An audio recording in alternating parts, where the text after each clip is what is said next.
Hey, this is Emily Ransone. I am an EOS Implementer here in the United States. If you are wanting to learn how to embrace change and navigate through disruption as a leader, then listen to the Leadership is Changing podcast with my good friend, Dennis Giannoutzos. Welcome to Leadership is Changing. Each week, we and our guests provide information and insights through exploring leading change. This is taking your leadership to another level by finding the balance between executive excellence and personal well-being through stories that inspire real change.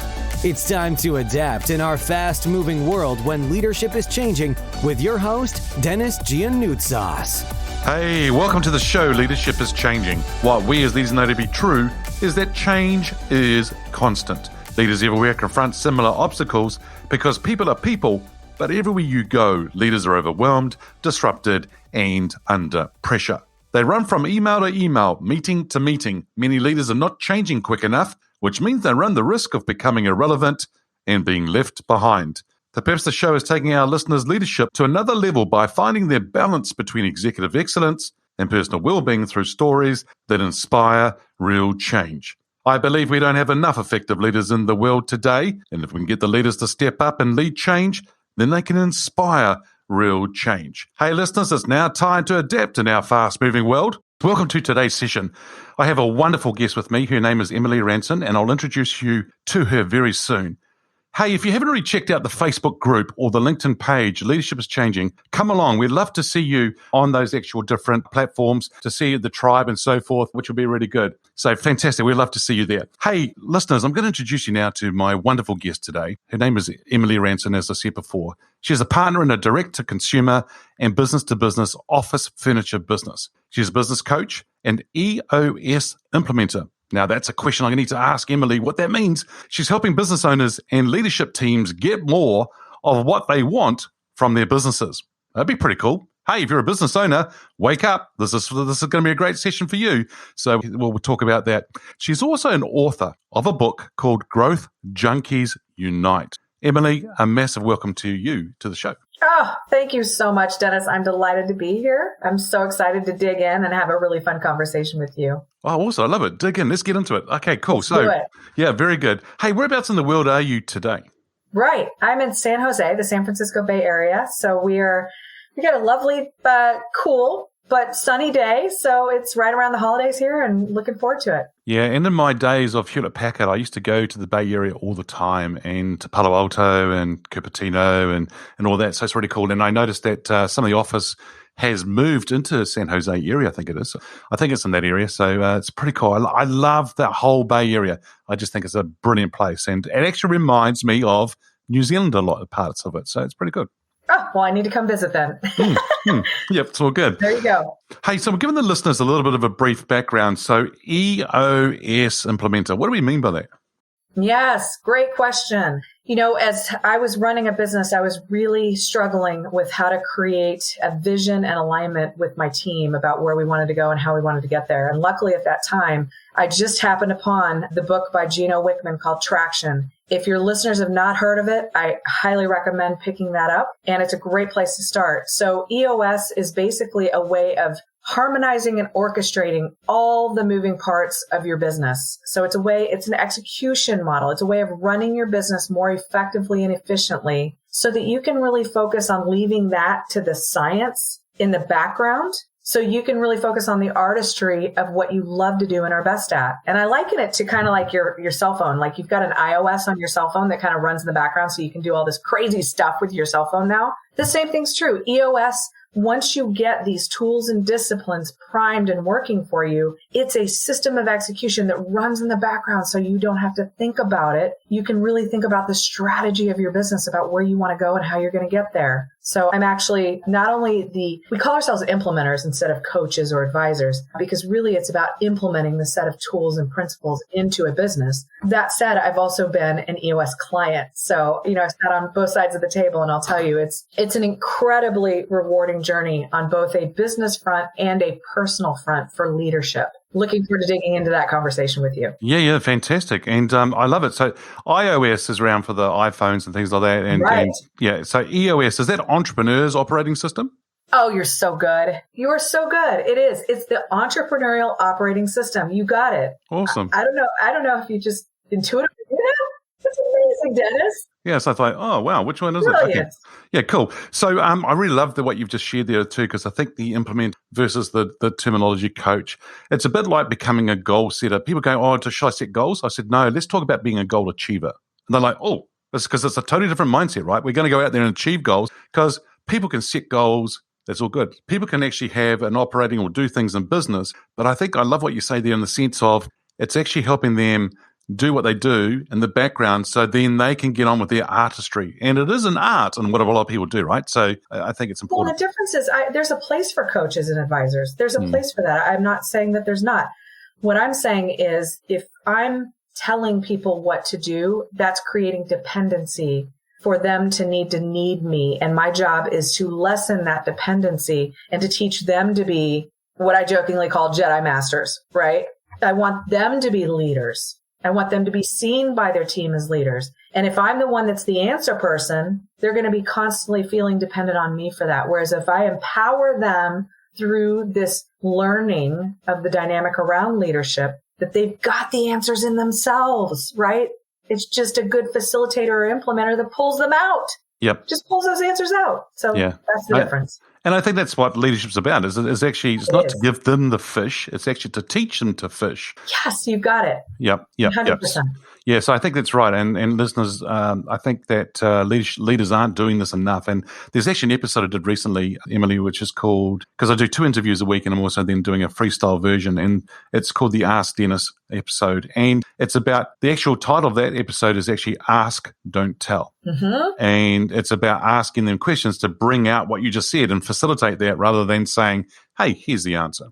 100% agree. It's something that we teach as a part of this experience. The question to statement ratio when you're working with your people should always be a minimum of 2 or 3 to 1, that you're asking more questions than you're talking, right? Yep. So the fact that you get that right out the outset here is huge. Yeah. Sometimes we get a little bit of a clue in life. You've got 2 ears and 1 mouth. Hello. It might help, to understand we need to listen more. But I don't think it's just listening. It's actually really being present and listening to what people are saying. And in fact, sometimes listening to what they're not saying. That is critical. So I learned this early in my leadership journey that I was not a good listener. If I'm being completely honest, I would think 2 steps ahead about what people were saying. And what did it for me was Stephen Covey's seek first to understand. Nice. Then be understood, because it's not just about listening. That's passive. You've got to actively be mining for understanding and then coming together for really what that means in terms of mutual value agreement. Yep. And that's the difference between leading and managing, right? Managers will just tell you, right, the expectation. Leaders create an opening for the person that they're working with to come in and join them.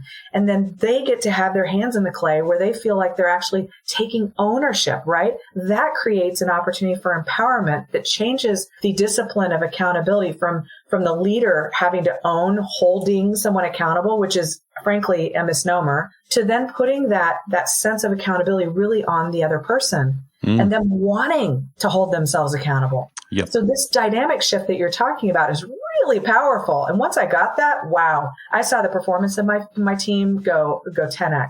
Awesome. I want to ask the question very soon about how did you get into leadership. But before we go there, I want to just ask you about the book that you've authored, which is around Growth Junkies Unite. Tell us a little bit more about that.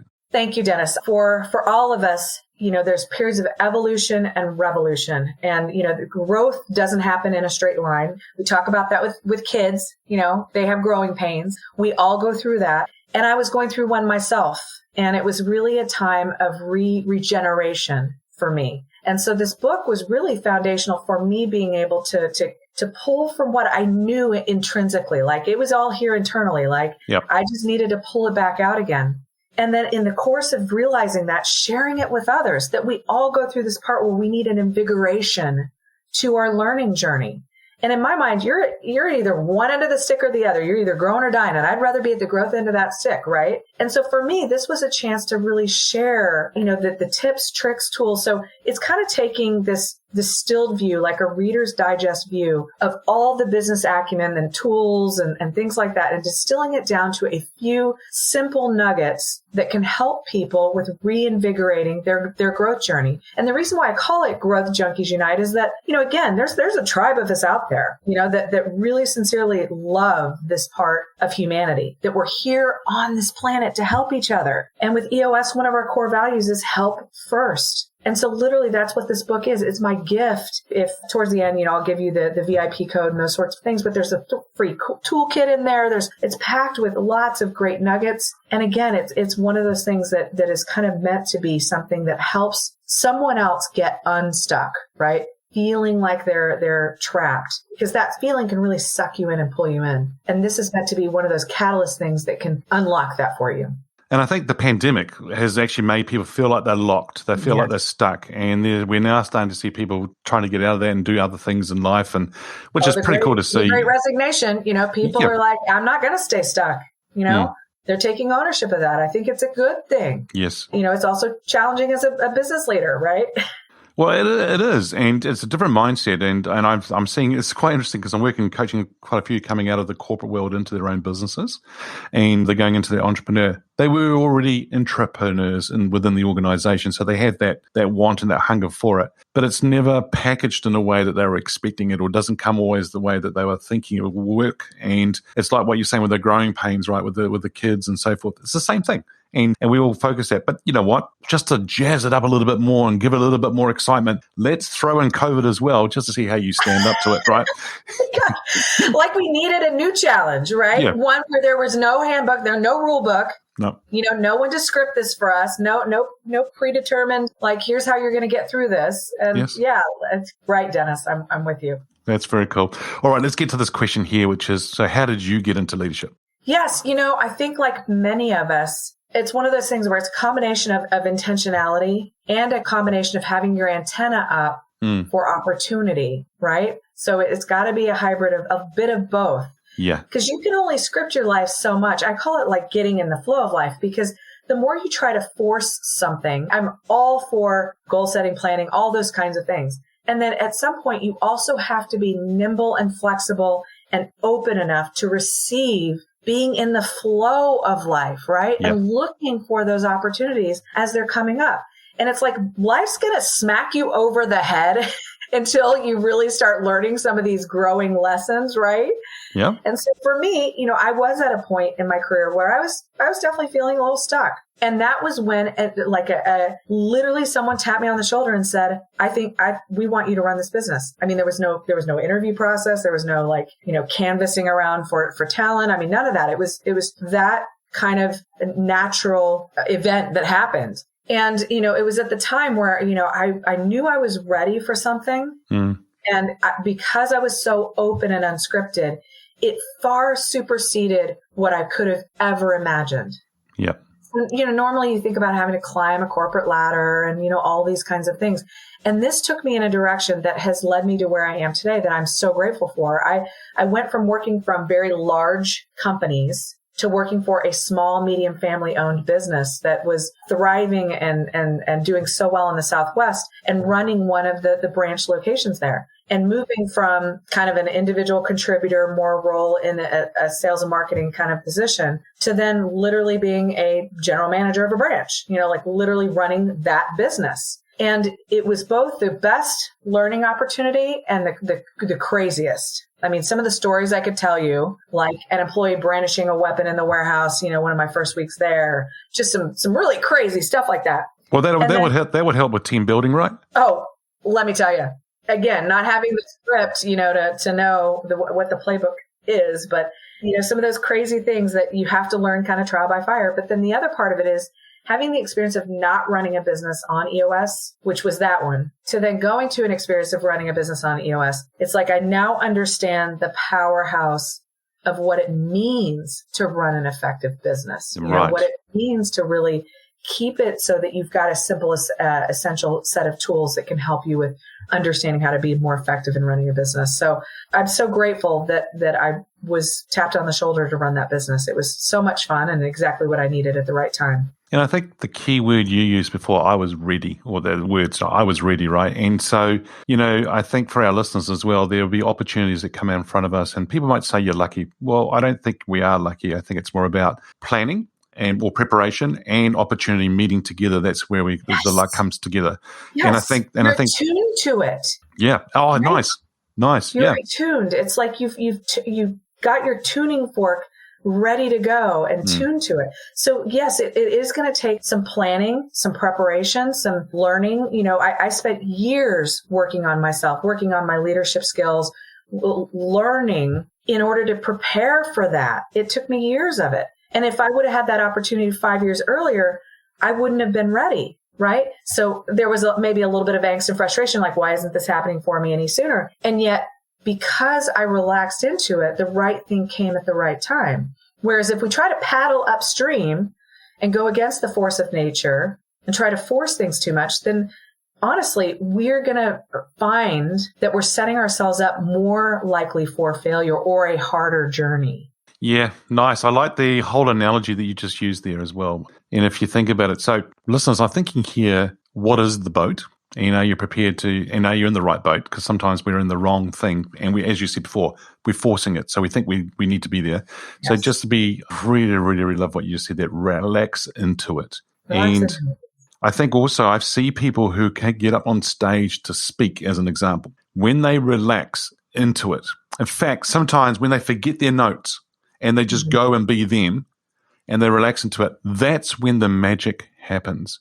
And I think what you're just sharing there is where it's actually creating that area for that magic to happen. And when it happens, it's just beautiful to see it and witness it. Well, it's our flow state. It is when we are at the apex of, again, kind of being at our highest and best self, like this fusion. You can call it energy because we're energetic beings, but it's like all these forces kind of coming together, and it's like this sensation of this flow state. And there's a really great podcast, and the fellow's name is Mihaly Csikszentmihalyi.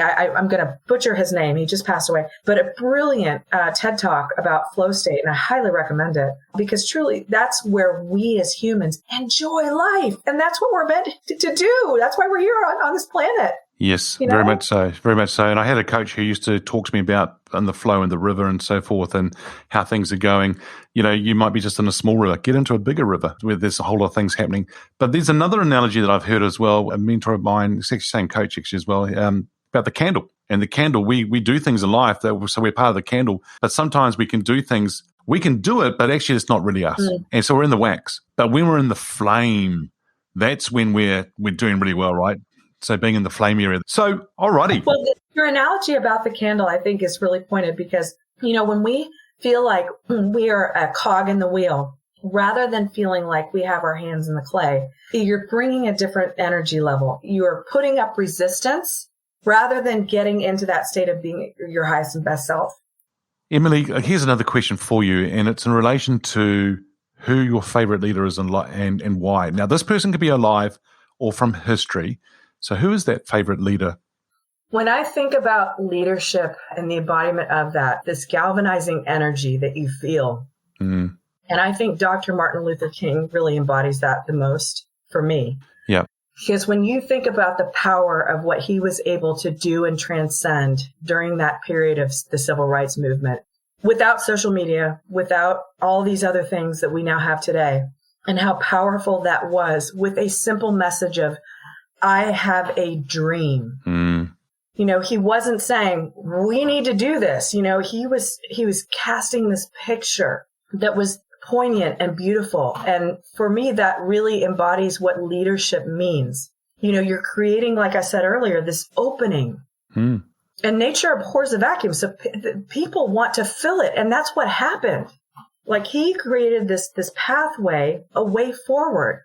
Yeah. And so that is the simplest, most succinct way that I can describe why I chose that for answering this question. Oh, I think it's awesome. And I'm going to ask you another question on it. And that is, if you two were sitting on a park bench having a coffee together, what would you ask him? What's one question you might ask him? And so while you're thinking about that, I think what you've just shared there about the bigger vision, the dream, and I think it's just huge. And it's wonderful to see leaders coming through who have a bigger vision, who share that with people, and people want to buy into it, want to be part of it. I think the whole journey is fantastic. What would be the question you want to ask them? How did you come up with that? Because it's genius. It's lightning in a bottle.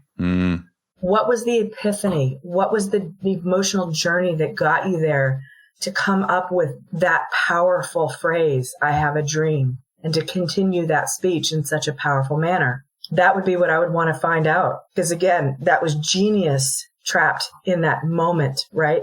Yeah, it's cool. And I love what you said. Lightning in a bottle. Awesome. Yes. Yeah. Very, very cool. Now, the show here is called Leadership is Changing. Now, when I mentioned that title or that statement, what does that mean to you? Well, everything, including why I chose my book title, Growth Junkies Unite, is an evolution. You're either growing or dying. So leadership is growing. It's changing. It's evolving. It should. That's the healthy dynamic that we look for, right? If it's not changing, then I think back to like the 80s managerial methodology that, if you can't see them, you can't manage them, and kind of the micromanaging approach of, say, like an IBM type business model, things like that. If we were still living under that dynamic today, that's suppression, right? That's suppressing us all moving as, again, humanity, as our highest and best selves into a better direction. And the whole point of leadership changing is to bring forward the next generation so they can do it better than us. Yes, exactly. That's the whole point. Exactly. Yeah, and I like it. Bringing them forward, the next generation forward, because that's really our legacy, right? We're doing what we're doing today to set it up for sure. But yeah, I mean, there are people still stuck in the older ways, if I can say that. But I think what's the beautiful thing about COVID, pandemic, everything we've gone through, the silver lining is that it actually has forced people to go and look at things differently. And as leaders, we're having to step up and do things differently as well. And usually that's fear-based. When people are staying stuck, yes, it's because they fear change. Yep. And so my message to those folks is just take a look at it. What's got you scared? If you're willing to be introspective and take a look at what's working and not, that's where the growth and the leadership is changing can happen. It's the people that think they've got it all figured out that are going to go the way of the dinosaur. Yes. Yeah, absolutely. Yeah, right. So good point. So if you do have questions or there is some fear, I think a lot of it is that people actually haven't had their questions answered. And so if they can take some time out, find the right people, and that's a key, the right people to talk to would be quite important for sure. Yeah, don't just validate your existing opinion, right? No. Yeah, that's true, because I'm validating that it's wrong. Validating that I think it's right, but it may not be, or it may not be the right thing for you. Okay. Now, Emily, it's a fast-paced, changing of a world. I mean, socially, technology, business, everything's just moving really fast. And as you said, the opening of the show, I talk about there's one thing that's that's constant, that's change. And for a lot of leaders, if they're not changing quick enough, or organizations, they run the risk of being left behind. And I think the thing here is, what do you think what makes a leader successful in today's fast-paced, ever-changing world? Well, you just said it, you evolve or die. If you don't, you are going to go the way of the dinosaur. And in this fast-paced world, it means that you've got to be attuned to that. Yep. And what we talked about earlier was asking more questions, looking for feedback, right? Being exploratory rather than being so rooted and grounded in your own limiting belief situation. Be open to exploring new ways of thinking, new ways of working, new ways of aligning talent and priorities. It's 80s thinking to think we've got it all figured out. Yep. Right? Yeah. And so the fast-paced version of it means you've got to be doing more questioning. Yeah. Now, you and I have been talking now about leaders and looking through their lenses. Let's talk about employees and look through their lens. And you mentioned before about the Great Resignation and all sorts of things happening in that. So how has employees' expectations of leaders changed? I love Daniel Pieck's book, Drive, because he talks about it from the employee perspective. Your team wants three things: autonomy, mastery, and purpose. What that means is that it's not necessarily about money, right? Don't just throw more money at them first. Figure out that sweet spot of, again, what your employees love to do and are best at, and harness that and give them the power to do it and do it well with autonomy, right? Don't micromanage them like 80s style, like we've been talking about. Give them the chance to be at their best, their most masterful, and then give them a sense of purpose. That's the whole point to leadership, creating that opening. That's why I think that those 3 words are so powerful. Can you say those 3 words again? Yeah. Autonomy, mastery, and purpose. Yeah. And the combination of those 3 is powerful. It's the combination. Yep. It is the combo. Yep, Yes. absolutely. If you leave any one of those out of the recipe, it's a 3-legged stool. Your stool's going to fall over. So yeah, well, it's going to be a flat chocolate cake. It's not going to be a nice one, right? Yeah, absolutely. Yeah. And it doesn't matter how much cream you put on top. It's still going to be a flat chocolate cake. And so make sure that you actually have all 3 of those words in place, listeners, as you're starting to implement that. And I think going from right at the beginning as well is about the implementation. It's the execution of it. It's not just what you say, it's how you say it. And it's the execution side that's really important for a lot of leaders today as well. Yes, that's what I love about how EOS applies, because it takes it from context to application. Right. It takes it from theory to actually doing and making it real, making these things come to life. And I think that's really what's important about leadership. You can't just keep leadership as concepts and theory. Do you know that there is a lot of people out there today who are wanting to do some sort of business, who are wanting to go to another big or more senior role, who are wanting to start a podcast, launch a course, do something else in life, and they're procrastinating. They're not getting on with it. Why? Because of the theory, they're talking about it, but it's that execution piece that's missing, and they really do need to get on with it. I tell you why. Because they have a responsibility, because there's a lot of them have got a lot of information in them. And this, when I was going through this tumor thing, there was one mate of mine in South Africa, Sean's his name, and he's a great guy, and he said to me, him and I are the same age. Our birthday's just a few days apart. And he said to me, Den, don't die with the music in you. And I went, oh, boy, it just stopped me. Right here, right in your soul. And I was like, man, I have to stop being – the way I took it was, don't be selfish, man. You've got things that you need to share with people, and there's bound to be people out there who are wanting something, and they will learn from it, and then they can decide what they want to go ahead and do with it. And so, yeah, I think it's really important. Dennis, that is so beautiful. And I have a recommendation for your listeners. Do a quick search on Mel Robbins' 5-second rule. It's a great, because your lizard brain is what's going to talk you out of these impulses that are your genius. Your fear-based lizard brain is what's going to keep you from really being at your best. And so if you'll take the impulse and within 5 seconds take action, which is what we're talking about, Dennis, I promise you won't regret it. Because you can always change, right? But if you don't take that initial action, it's a non-starter. Yep. And if you don't take that action, start as you say, then there's nothing to change, but change will be done to you, right? Because as you said before, you'll get left behind, and because everything else is moving around us. So now you mentioned 5 seconds. I'm going to ask you another question with the 5 in it, but it's more about you getting your crystal ball out here and talking about the future here. Where do you see leadership and being in 5 years? That's such a great question. And I think there's some really great futurists out there. And so I probably need to spend more time studying these futurists about, where the future of leadership is going. I think one of the biggest impacts is diversity, equity, and inclusion. It is so powerful and so profound and so needed. And it's already having big impacts here in the Bay Area. And yet I think it's going to be a ripple effect that continues to grow. And it's critical because, again, this is about listening to what we all need as humans in order to be at our best and be in service to each other. And in my mind, that's really why we're here on this planet. So that is really powerful to me. And that's where I see the leadership industry going. Once again, all 3 words being done, not just one word and a tick in the box. It has to be brought to life, all of that we've talked about. It's really, really important. Yes, yeah, it is. Yeah. Hey, Emily, thank you for joining us on today's show. Hey, if our listeners are wanting to get hold of you, where should they go? Yes. So I have a couple of great, easy spots. So one is my business website, which is called tractionforgrowth.com. Super easy to find, tractionforgrowth.com. If you Google my name, I'm highly searchable. So Emily Ransone, and it's R-A-N as in Nancy, S-O-N as in Nancy, E.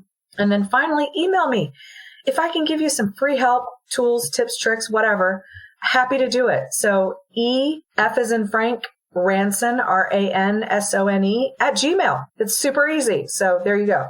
Awesome. And at the beginning of the show, you mentioned about a VIP code. Is there something there for the listeners? So for the book, it's Growth Junkies Unite /VIP. That's for the VIP code and the free toolkit. And then I'm also giving away freebies. If someone wants to learn how to run a better business through EOS, I give a free 90-minute workshop. So there you go. 2 freebies for your guests right there. There you go, listeners. Fantastic. So once again, Emily, thank you for joining us on today's show. Thank you. Such a great opportunity, Dennis. Awesome. Hey, listeners, if you haven't already checked out the Facebook group or the LinkedIn page, Leadership is Changing, come along. We would love to see you on those 2 different platforms.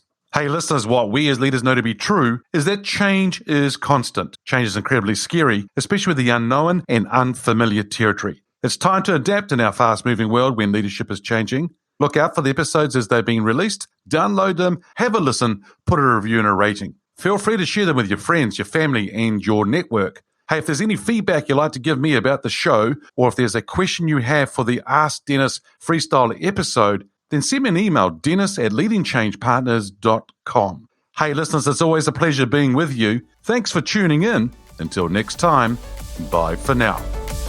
Thank you for listening to this episode of Leadership is Changing with your host, Dennis Giannoutsas.